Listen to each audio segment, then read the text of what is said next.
All right, well, good afternoon, everyone. Thanks so much for coming today. I'm Carrie Burns with the CMBA. Today we have Dawn McFadden. She's one of the co-chairs of our small solo section. She's also with McFadden Bushnell. We also have Mike Hillman. He's of Rev Local, and they'll both be helping us present on social media, the internet, and your practice. Which social media channels are the best fit for you and your firm, and what tone works for each platform? So I'm going to kick it off to Mike. He's going to start. If there are any questions, please use the Q&A feature in the Zoom toolbar down below, and we will field those questions and give them to our presenters. Thanks so much, Mike. I'm going to kick it off to you. Here. Thanks, Carrie. I appreciate that. I'm going to go ahead and put my screen share up. So just give me one moment here. Okay. So hopefully everyone can see this, but anyway, I just want to let you know today we're going to run through mostly social media, but we're also going to be talking about the internet a little bit in general. One of the points I really want to try to get through is that, you know, the internet, everything really works together. So there's a couple things that I like to talk about as a digital marketer. And, you know, with your business, your goal with the internet is that you want to be found, number one. So, you know, how people go about finding you is extremely important. And then you also want to be chosen. So that has a lot to do with your reputation and how you look online. And then the third thing really is that you want to be easy to work with. And so, you know, kind of ask yourself, when people find you online, are you easy to convert? Do you have mobile-friendly websites? Do you have calls to action? You know, like I said, all these things kind of work together. So,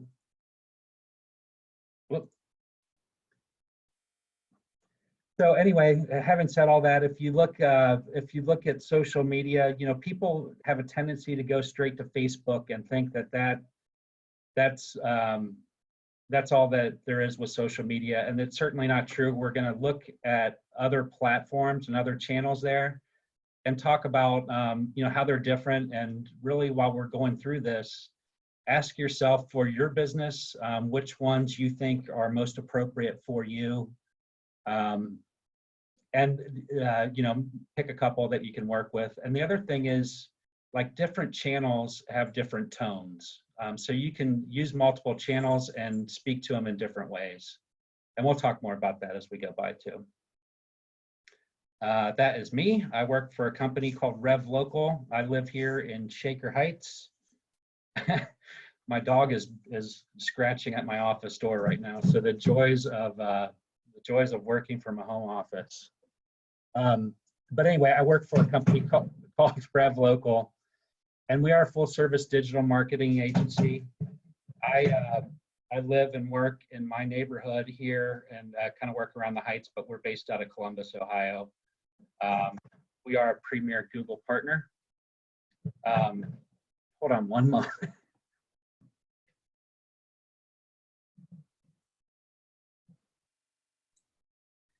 I fortunately bribed my dog with peanut butter at the beginning of this presentation, so hopefully she's going to be pretty good later today.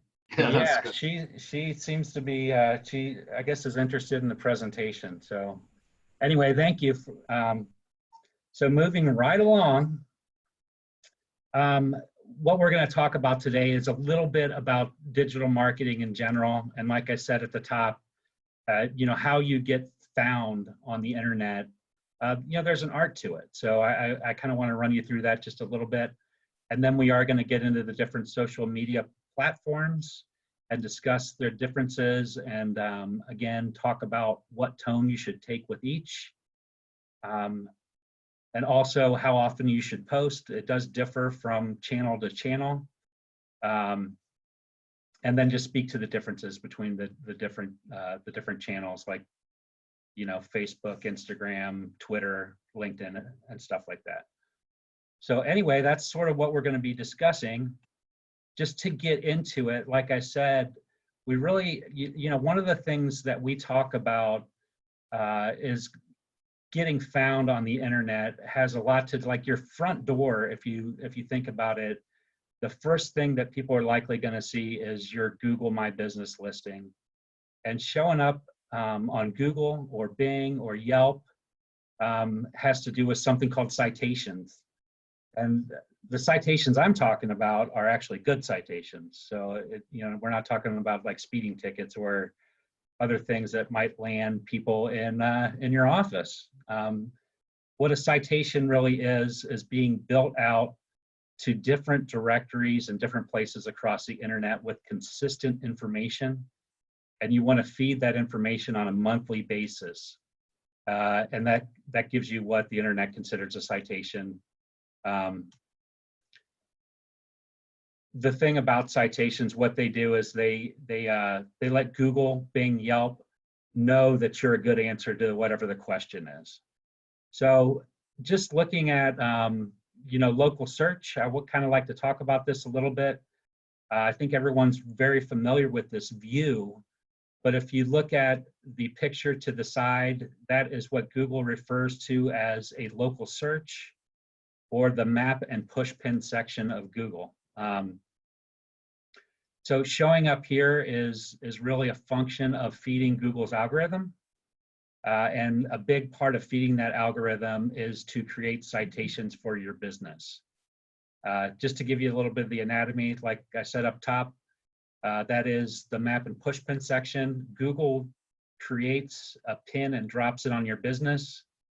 Google knows that searchers have local intent and they want to give good local answers. Google then builds a radius out from your business, and one of the things that they do to make that, or you can do to make that radius larger, is feed Google and the internet citations. Make sure that you're built out across the internet, and that helps you show up in these searches. And again, think about it. This is I know we're talking about social media, but really the first thing people are likely to see, because they're going to type in a Google search for your business name, or look for an elder law attorney, or they might be looking for, a divorce attorney or whatever the case may be. Likely they're going to start with a search and then funnel down from there. So that's what that looks like. And like I said, building up citations across the internet feeds Google's algorithm. And I say Google because around Cleveland, most people use Google. There's variations across the country. So if you're in different states, you might want to look into it a little more. But like I said, Google is king around Cleveland, Ohio. If you're like in Los Angeles, Yelp's the big one. So anyway, like I said, building up these citations is something that you really want to do for your business. So, what is a citation? If you want to kind of figure out what you look like online, the best thing to do is Google search yourself. So do a search for your business and see what you come up with. There's a lot of different places out there on the internet, like Google, Bing, Yelp, Facebook are all considered directories. However, there are about 70 different directories that Google considers when they're looking to validate your business.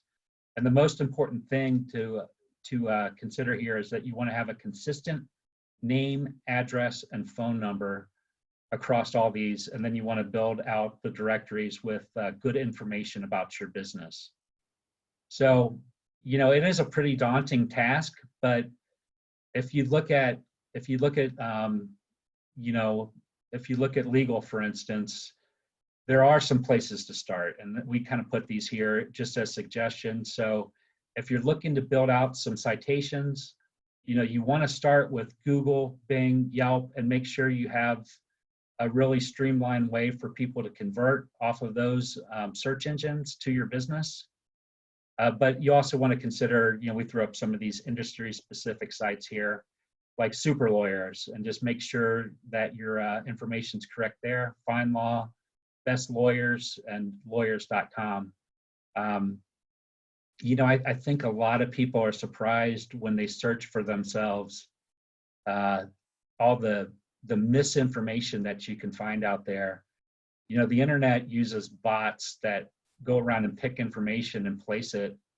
They're typically looking for correct information, but if you're not monitoring that, or let's say you moved your office, there can be a lot of bad information out there, and it can really hurt your search rankings. So just to give you a little more color on this, this is what your Google My Business listing looks like. The first thing you want to do is you want to make sure that you claim it. Hopefully you've done that. Sometimes Google will have a My Business listing created for you that you aren't even aware of. So you should look to see, sometimes there's multiple listings, stuff like that, but you want to make sure all of your information's correct, and that all the links are working properly, because again, this is really the front door to your business. More people are going to see this than, if you have an office with a sign on the outside of it, think about this Google My Business listing as being one of the big signs for your business that's being hung on the internet. More people likely see it than anything else. And then the other thing, and this feeds into social media as well, you really have to feed and water your online presence. So Google has a feature called updates. They're a lot like posting on Facebook. So if you're doing anything like, COVID-19, if you want to get the word out about what's going on with your office, are you open? Are you working virtually? A Google post is a great place to put that, along with other places on the internet.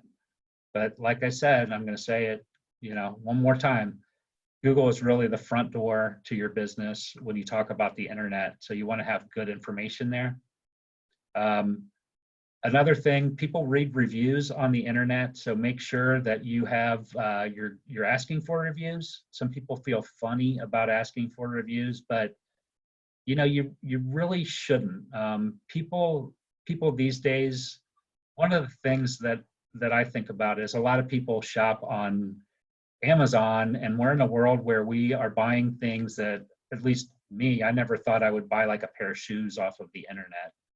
But I do now, and I lean on reviews to make sure I'm making a good purchase. So anyway, we rely way more on reviews than we used to. So make sure you're asking your clients for reviews, and then if you do get reviews, make sure you're responding to those reviews.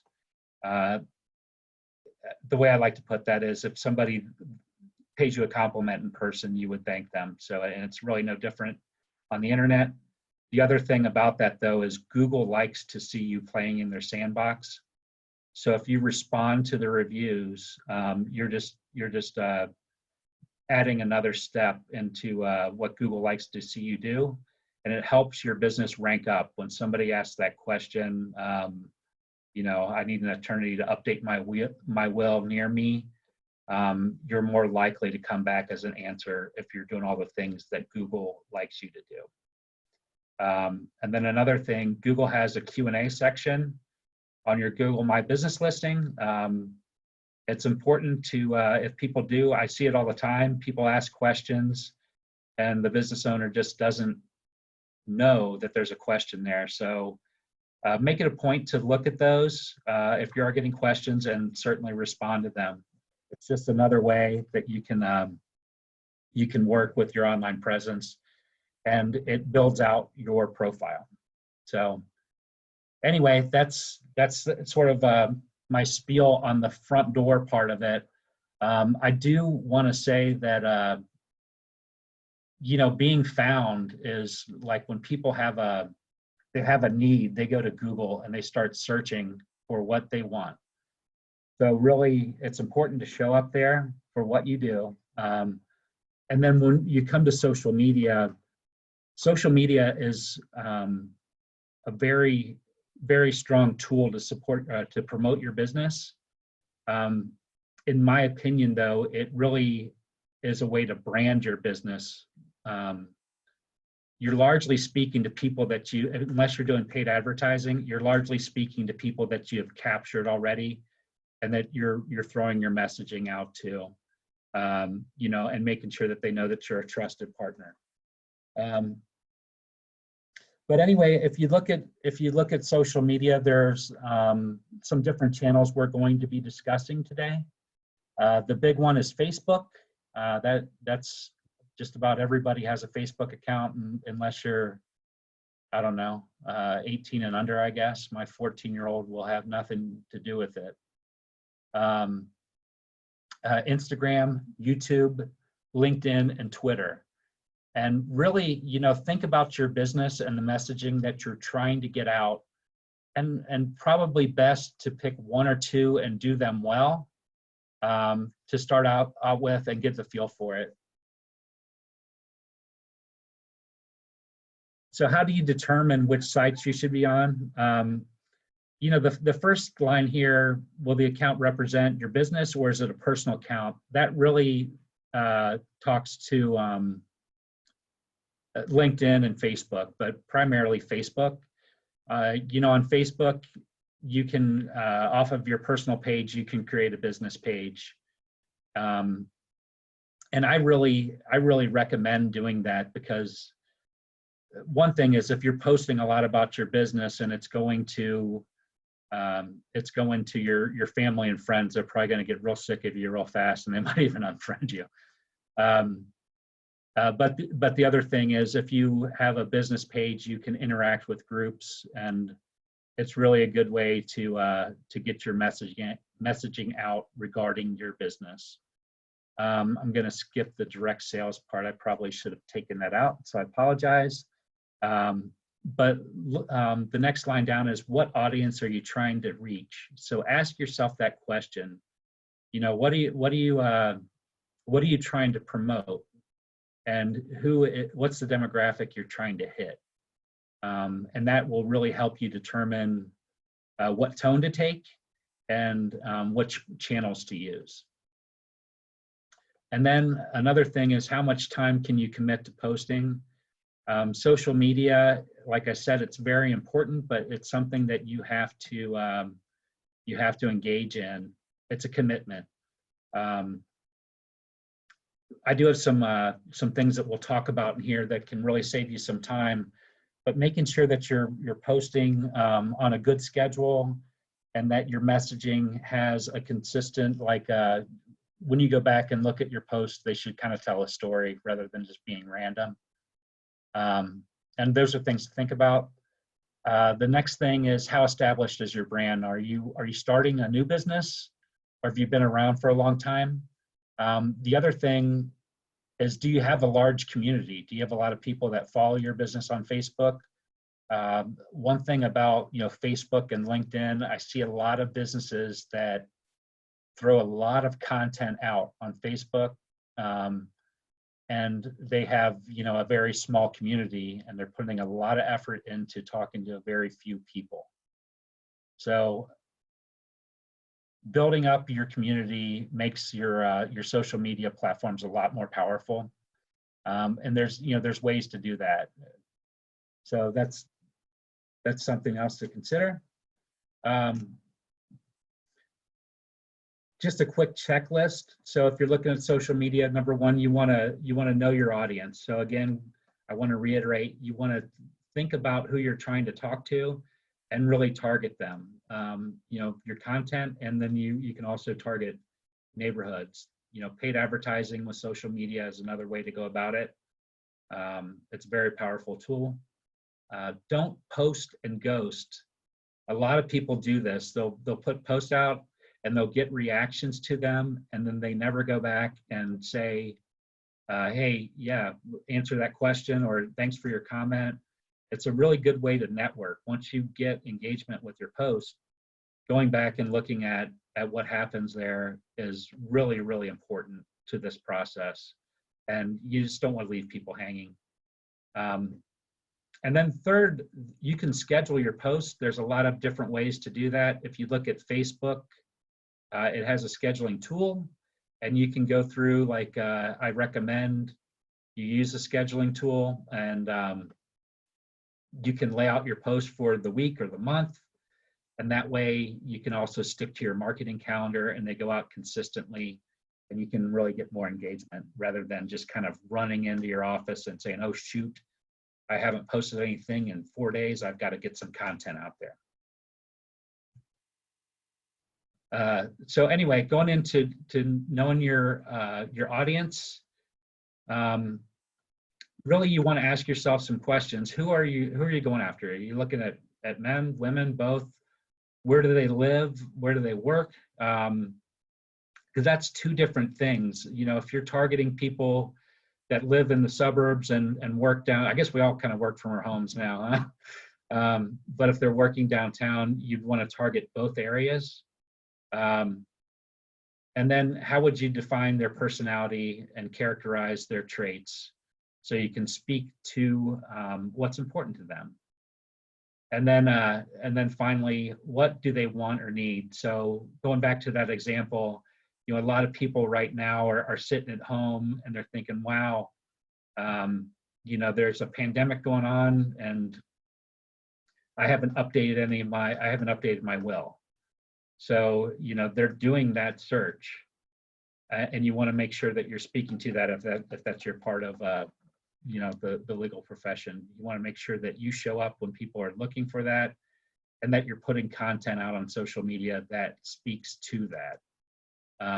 You know, it's very easy to build posts too that you're able to.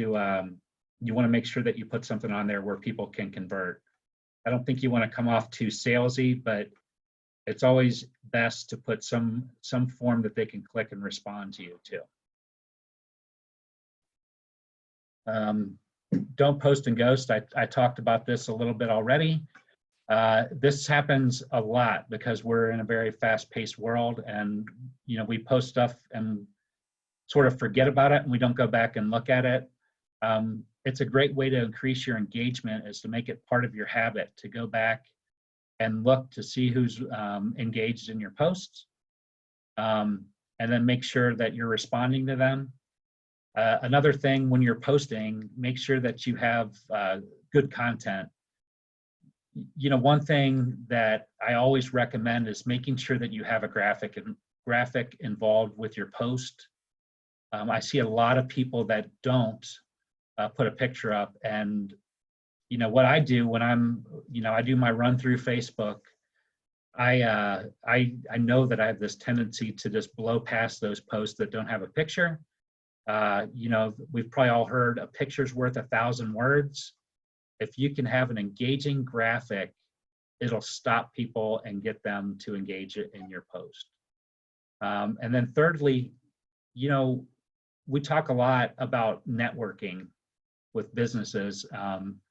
And so you can do that through social media too. So if you can tag other local businesses, let's say you work with a financial planner as a referral partner, tagging them in your posts is a good way to help promote their business. And you usually get people to reciprocate on that too. And going back to the internet being a complicated place, when you start tagging other people in your post and they do that to you, that's when you really start to increase your engagement.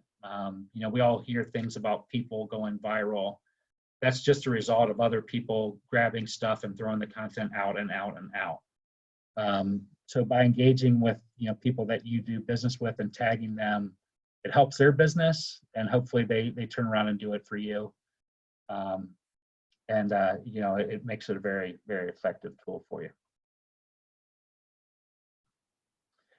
So scheduling posts,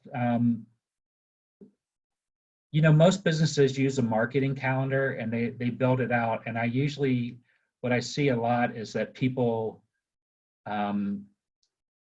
just run and try to make posts so quickly because it's sort of a second thought to them. If you're scheduling posts and you're using one of these platforms that you can, they're really not terribly expensive, that you can use as a post scheduler, you can look at your marketing calendar and make sure it coordinates with your posting schedule. Or if you look at your profession and there's certain months that have themes to it, or if there's some seasonality to what you do, you can make sure that everything coordinates there too. So, Mike, yeah. do you have any favorite of the scheduling services or apps? Are there ones that you find are easier to use than others? Yeah, the one I like to use is called Hootsuite, Okay. like hoot, like an owl, and suite, like a room. Hootsuite is not terribly expensive, and it's really user friendly. And you can go through. There's a couple different versions. I think they offer a free version, but I think it's worth it just to upgrade. It's not very expensive to do the paid version, and you can really build your posts out for a month or so, and that way you can sit down and just do this rather than being more reactionary to it. And you can also think about with your business what times of the day people are likely in front of social media that they're going to see your posts. So with Facebook, maybe it's first thing in the morning or right after dinner that you schedule your post to go out, so they hit when people are on their phones and they're doing their run through Facebook, like I like to say. But yeah, Hootsuite is a really good, affordable one, and it's very user friendly. And like I said, Facebook also has a version where you can go in if you're using a business page, and you can create posts and schedule them too. So, but they're very effective, and they'll save you a lot of time. Thanks for the question. Okay. So, going into the different social media channels, like I said, each of these you can use for your business, and really, like a lot of businesses will use Facebook and LinkedIn, but they'll take two different tones for your business. For instance, like a company, if you're really looking to do business with other businesses, you might use LinkedIn more to get your professional message out about what you're doing. But then you use your Facebook page, your business page, to show the community how you engage with the community. Maybe you do like a blood drive or something, or you're doing a food drive in your neighborhood. And that's stuff that you can put out that people really like to see, and it makes them know that you're part of, Cleveland or our neighborhood.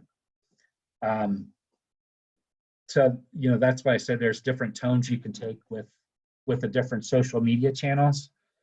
But I'm going to run through the different channels and just kind of give you a description of, how big they are, sort of what they do.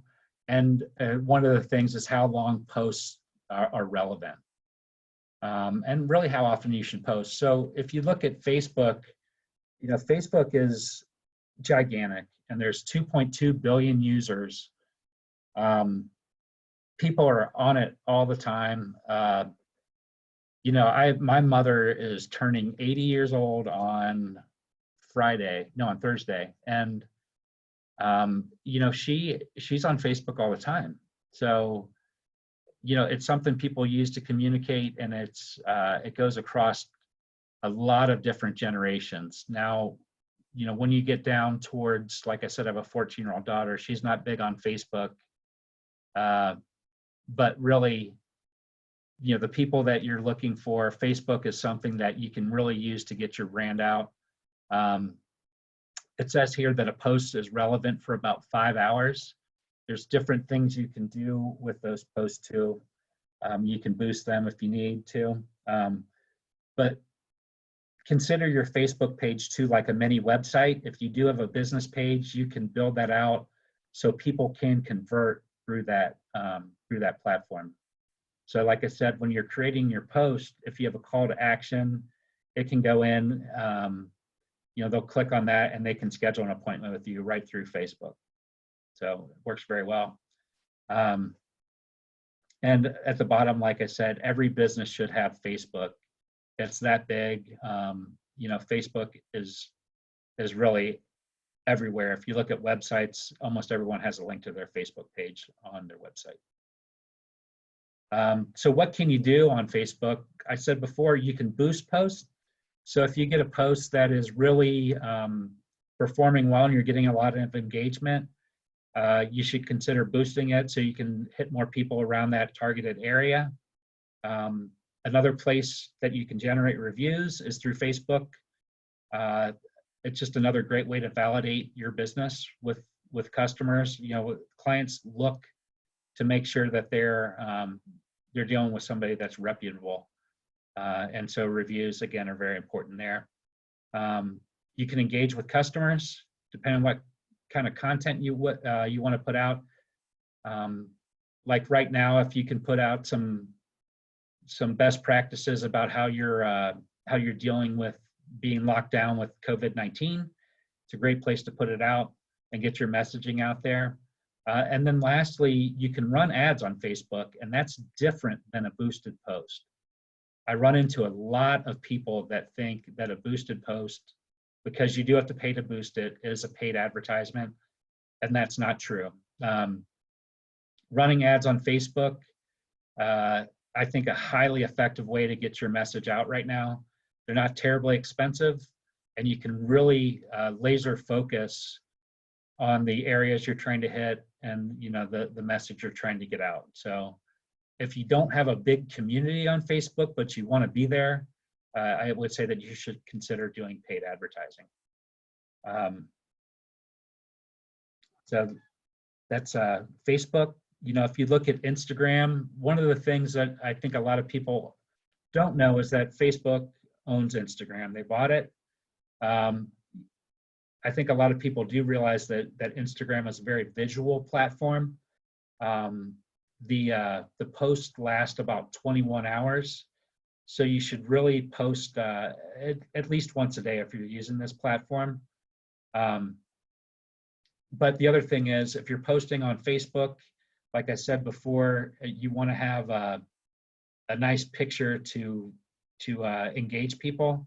You can kind of do 2-for-1 posts. Facebook and Instagram give you the option to post across both platforms in one post.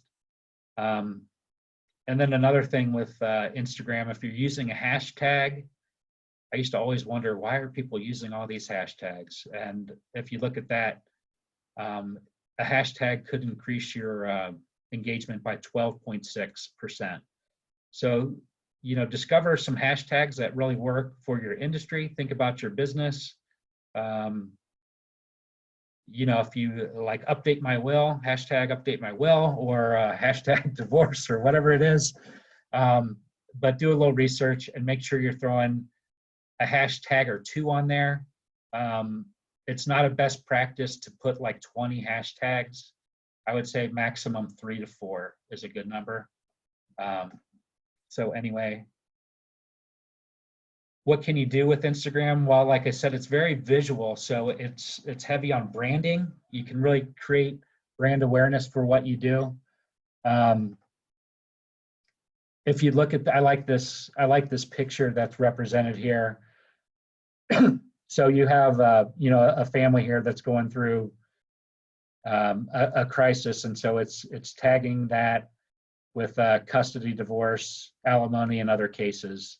But the picture really grabs people, I think. And so think about that as you're doing it, and then you can have the content roll into your business. But that engagement really, the first step is visual. And like I said, with Facebook, you have the option to run Instagram ads. So if you know that your demographic uses Instagram a lot, you should consider running some paid ads on Instagram too. And they're not terribly expensive, and you can pinpoint your demographic. You can really drill down quite a bit. And like I said, if you know that your person that you're after is a person that engages in Instagram, and there's a lot of people that do, that's something to look at. Moving into LinkedIn. So one of the things about LinkedIn, people used to really consider LinkedIn as just something that if you were looking for a job, maybe you would get on LinkedIn. And LinkedIn has done a great job of changing how people use LinkedIn. So people really network from industry to industry across LinkedIn more than ever. One of the things that I think is a staggering number here is that you look at 30 million companies are on LinkedIn, and then even more people individually under those companies are on LinkedIn. So you're kind of a lot of times umbrellaed underneath a company. But people really use LinkedIn more now to get some best practices out or to discover best practices. So if you're posting information that's relevant to what you do legally and putting it out there, you can establish yourself as an industry professional. And it's also another great way to tag other businesses and promote people that you use as referral partners. Like I said, LinkedIn has really, really done a great job of rebranding themselves, honestly. And so, if you're looking to engage with more businesses, it's a great place to be. Going back to the tone for LinkedIn, definitely more professional. Facebook, you can be a little more light and frivolous, whereas LinkedIn, it's generally thought that you should maintain a level of professionalism there and strike that kind of a tone. So what can you do? On LinkedIn, you can certainly build out your pages so people get a good idea of what you do. Make sure that when you're posting those descriptions all across the internet, going back to that Google My Business listing too, that there's a good description of what it is that you do and what areas of law that you practice. It's also a great way to, with LinkedIn, you can inform your audience about what's going on with your business. So like right now, a lot of businesses are only doing virtual meetings. So that's something you can put out there with maybe some success stories about how well it works and how easy it is. And put that kind of content out. And then lastly, LinkedIn, I think initially people think of it as a place to go to look for jobs, or at least they used to, but it's still a great tool for that. So if you're looking to bring people on, it's a great way to recruit people. And then moving into YouTube. So one thing that I think is just crazy about YouTube is that 5 billion videos are watched every day. And going back to my 14-year-old daughter, I think if we would take our television out of our home, she may not even realize it. But if we took YouTube videos away, she would know right away, because her and her friends are constantly watching YouTube videos. So YouTube does skew to a younger demographic. It is the second ranked social media platform in the world, ranked coming in behind Facebook. It's extremely popular though. If you look at why people go to, why do people go to Facebook? They review products, there's how-to videos, video logs or vlogs, and they also want to go on and see funny videos and stuff like that. One of the things that we see a lot of success with is these how-to videos, or having some legal advice that you would put up. It would be a really great way to use YouTube if you're cutting kind of short videos about, let's say you're going through a divorce and the first steps you want to take, or if you're going to update your will and the first things to consider, or let's say I got a DUI, what do I need to do first? And just putting those sort of how-to or free advice videos out there They're effective for a couple reasons, because I think people like to see that you're giving back and giving a genuine, how-to free advice. The reality of it, though, is like, and I've hired plumbers based on this kind of idea too, is that people will watch a how-to video or legal advice video, and then they'll realize that, hey, maybe I can't do this by myself. Case in point, my bathroom sink. And then you end up calling a professional. So by being on YouTube and putting content out there, you can attract people that way. And then hopefully you can get them to convert to you if they determine that they really need, a professional. And then the other thing is, Mike, I'm going to interrupt. We have one question that we're going to ask, and then I think we might want to transition to some of the COVID-19 suggestions. So would this be a good time to ask you a question? Yeah. Okay. I'm going to go ahead, and I think this is the one that we have. Someone's asked about, and this is going back to what you talked about at the beginning with Google, and someone listed that that an old website they used was listed for Google. They've tried to update it with Google, but that was a month ago, and it's still pending. Do you have any suggestions on how to make that happen faster, to get Google to respond to that kind of an update? Yeah. So, Google is typically a little slow, but they're usually about 5 business days. The reality is with COVID-19 right now, like Google isn't even posting if somebody gives you a review, they have to validate them and then they post them. They suspended doing that. So Google's just a little backed up right now is really what it is. I would resubmit the request. But aside from that, you're kind of at their mercy a little bit. So I wish I had better advice than that, but that's kind of just the way it is right now with Google and everything that's going on. They're really trying to put a lot of changes in content out there. So, okay. I'm going to go ahead and share my screen and go through some COVID-19 suggestions for folks. So you need to stop sharing, hopefully, and then I can share mine. Yep, I did. Excellent.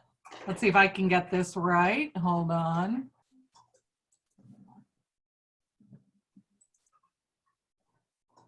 All right. So are you seeing my screen okay there, Mike? Yes. All right. So we're going to talk here about what about the COVID-19 elephant in the room? I think this is something a lot of us are worried about right now. How do we address COVID-19 and what our firms are doing, and should we be addressing it? So I crowdsourced this. Mike gave me some examples of how folks are dealing with it, and then I was also able to find some with some friends on Facebook. So how do you address a pandemic in your social media marketing? The first place Mike was talking to us about was Google, and so that's where we're starting here. So some COVID-19 Google updates. This is a great opportunity, and I'm sharing this. This was the one that Mike shared with me. I'm going to share in the next screen. Hopefully it makes it just a little bit easier to read. This firm has done a great job. They've tried to share that they are dealing with the coronavirus. They're talking about what their law firm is doing, but they've done it in a fun way with pictures of their dogs, since we're all spending a lot more time with our animals right now. This is again, as Mike pointed out, when somebody Googles you, the first thing they're going to see is your the information you've chosen to share. Here's a great place to do something about that. Another firm Mike shared, again, here's their Google update. When you Google, when they come up, you get this nice notice that explains what their law firm is doing to address COVID-19. They've changed their office hours. They're working to keep their family safe and their clients as well. So this is a great thing that we should all be doing. We have not done that yet for our firm, but I'm hoping to do that in the next couple of days. So what about Facebook updates? This is an example from somebody who, and I'm going to see if we can click right to her website and if that'll open up here. Chelsea's down in Florida, and she does some great stuff on Facebook. She's a personal injury lawyer, and I wanted to show you a couple of things she's done. So this may take me a minute to pull this up. But first, I'm going to play just a little bit of her video. Injury attorney Chelsea M. Lammy. I just wanted to come in and pop in with a quick live tonight. As most of you know, the governor of Florida, which is the state in which I'm licensed to practice law, has recently issued a stay-at-home order for the entire state. So it's no So I wanted to share that real quick, just because I think that's a great thing that we can do. Sometimes we're not sure what to do with Facebook Lives. I think what Chelsea did here was great. She is showing all of her people who follow her on Facebook that she's paying attention to what her governor is doing, and she's showing how that affects her clients and her ability to help her clients. And she's really showing them that she's still able to help them. And I think that's fantastic. I think another thing Chelsea did here that was really great, and see if I can pull it, she just has this really quick repeating ad where, or not ad, but post, where she points out that she was able to meet virtually with a client at no risk to them and able to continue to represent them. What a great way to show this to your clients. So I think that's a great way to interact with our clients and let them know about COVID-19. But I think website updates is another really important thing that we can be doing. And I think this was done really well here, actually with one of our local firms. I'm going to try and click into this as well. Sobel, Wade, and Mapley does personal injury work. And what they have done, as soon as you go to their website, they have a quick update right here so that you see that they are on top of COVID-19, and more than just a quick announcement. When you click here, they've got some wonderful resources that are great for their clients and other people who are wondering what they should be doing to address COVID-19. It's a great way to show that you are on top of what's going on out in the world. I'm going to show a couple more quick ones as well. Here's another firm that has a nice COVID-19 response as well. So we're going to go to their website real quick. And what I think is nice here, this is something I think is a good idea for all of us to consider doing. They've shared a memo here. They're letting their clients know what they are doing both to keep them safe and what efforts they're taking to make sure their clients are safe. Again, I think this is great. Our office is closed to the general public until this date. They've said that their staff is avoiding all large social gatherings. These are the things that they are communicating to their clients to present a sense of comfort, that their clients know they're taking this very seriously.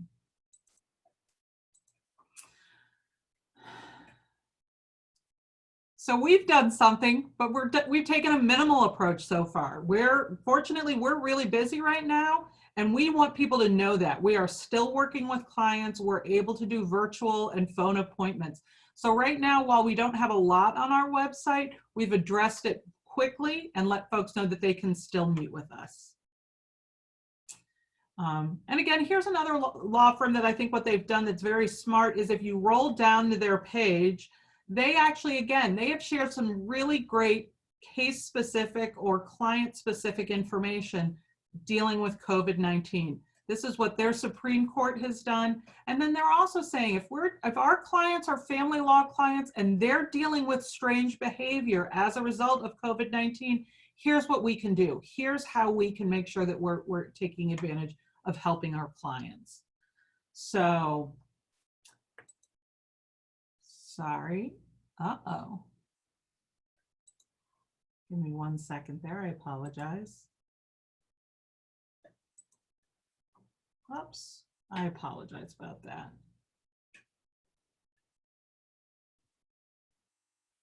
So, just going to zip through this.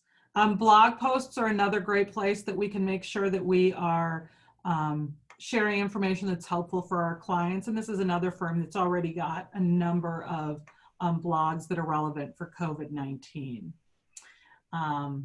Also, I thought this was great. This is somebody from Facebook who shared what their firm is doing. They have ordered masks with their law firm's name on it. it's a clever way to show they're being careful and they're taking care of themselves and their clients. So I do have a little bit, we said we would include some ethics information, but I don't want to share too much of this. You're obviously not getting ethics CLE credit for this since we're doing this just as a chat and not as a CLE. But I did want to mention and make sure people are thinking when you're using social media, there are a good handful of the ethics rules that we always need to be careful of. And so I'm going to quickly go through these. Obviously, communications, the ethical considerations regarding communications would be relevant when we're dealing with social media. And again, I don't want to spend too much time on this, but just be aware that what you're doing there has implications. We also have the issue of solicitation of clients. Keep in mind that if you are soliciting clients, you're going to have trouble with the ethics rules if you're not paying attention. When you're having live interaction, there is always the chance that your interactions could be considered in violation of Rule 7.3. Again, I'm sorry, I'm going through these kind of quick. And again, the ethical consideration, Ohio Rule 7.1, 7.2, and 7.3 cover advertising, and they do cover electronic communications as well.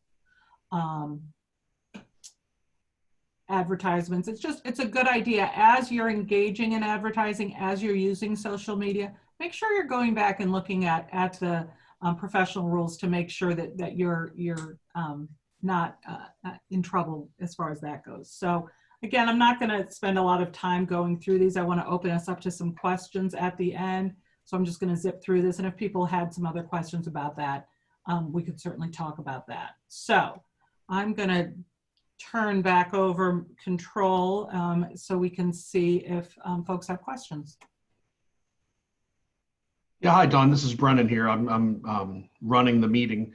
And if folks do have questions, now's the time, either on Facebook or in the Q&A, the little button down at the bottom. There was a remark that your screen was not sharing, Dawn, but I think I see you and I know the slides weren't sharing, so I think that's all fine. Were they not sharing at all or just at the end? No, I said, it says, I think you're not sharing the screen anymore right at the end. Okay. So, but we don't have any further questions. If we don't, we can chat a little further, or Dawn, it's your choice. We can draw to a close, however you think is best. I think we can wrap it up. Mike, did you have like a final slide or two you wanted to share with maybe any contact information since I cut you off there, or? Yeah, I can. I think I was pretty much done, but let me